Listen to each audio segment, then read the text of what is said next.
Muck Truck Max hauls about 750 pounds of material. This is more commercialized. It's used more for any type of application, but it's just huskier. It's tougher.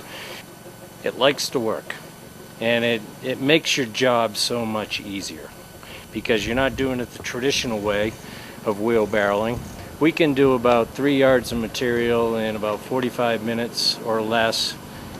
So, when you look at it, the Max Truck is the way to go.